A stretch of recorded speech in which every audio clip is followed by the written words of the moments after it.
Hello mga auntie! Magandang araw sa ating lahat!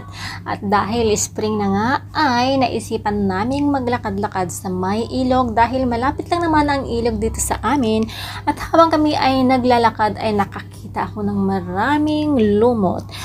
At may mga orchids ako mga auntie kaya naisipan kong kumuha ng mga lumot na yan dahil ilalagay ko siya sa aking mga orchids.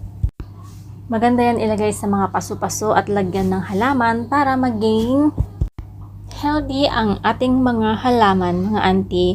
At ayan, spring na mga auntie, kaya tayo ay maglakad-lakad na sa labas. At shout out nga pala sa aking supportive na taga-video. Shout out sa'yo dahil ang tiyaga-tiyaga mong sumama at mag-video sa akin. Maraming salamat sa'yo. Babush!